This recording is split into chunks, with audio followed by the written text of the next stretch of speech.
Doctor எனக்கு அறுவை சிகிச்சை செஞ்சு குழந்தையை சீக்கிரமா வெளியே எடுத்துடுங்க. இன்னும் டேட் வரலனா பரவால, வலி வரலனாலும் பரவால. இப்படியான குரல்கள் அமெரிக்காவின் பல்வேறு மருத்துவமனைகளில் கேட்கத் தொடங்கியுள்ளன. அதற்கு காரணம் அந்நாட்டில் புதிதாக அதிபராக பொறுப்பேற்றுக் கொண்ட டொனால்ட் ட்ரம்ப். அவர் என்ன செய்தார் எனக் கேட்கலாம். தான் பதவியேற்றது முதலே பல்வேறு அதிரடியான சட்ட திட்டங்களை அமல்படுத்தி வருகிறார்.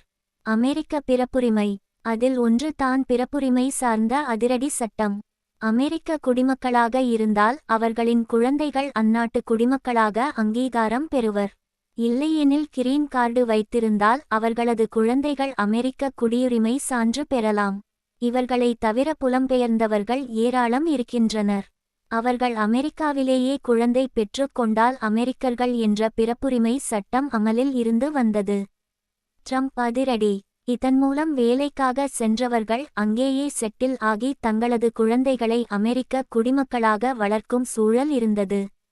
இந்த சலுகையால் அந்நாட்டின் சலுகைகளை பெற்று உயர்தர வாழ்க்கையை வாழும் வாய்ப்பை பெற திட்டமிட்டனர். இப்படியான கனவுகளுடன் வேலை தேடி அமெரிக்கா சென்றவர்கள் பலர் இருக்கிறார்கள். இவர்கள் அனைவரது கனவையும் பொய்யாக்கும் வகையில் ட்ரம்ப் அதிரடி உத்தரவை பிறப்பித்துள்ளார். பிப்ரவரி 20 கடைசி. தற்போது அமலில் உள்ள பிறப்புரிமை சட்டத்தில் உள்ள சலுகைகள் வரும் பிப்ரவரி 20 உடன் முடிவுக்கு வருவதாக அறிவித்துள்ளார்.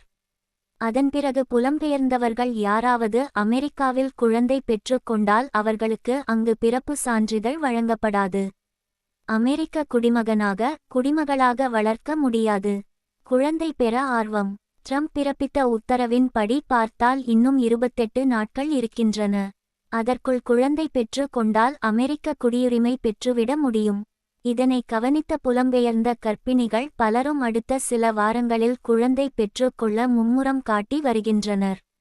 தற்போதே மருத்துவமனைகளுக்கு சென்று அறுவை சிகிச்சை செய்து குழந்தையை எடுத்து விடுங்கள். இந்தியர்கள் போட்ட கணக்கு. இந்த தேதியை குறித்து கொள்ளலாம் என்று அட்வான்ஸ் புக்கிங் செய்து வருகின்றனர். புலம்பெயர்ந்த கர்ப்பிணிகளால் மருத்துவமனைகள் பரபரப்பான சூழலுக்கு தள்ளப்பட்டுள்ளன.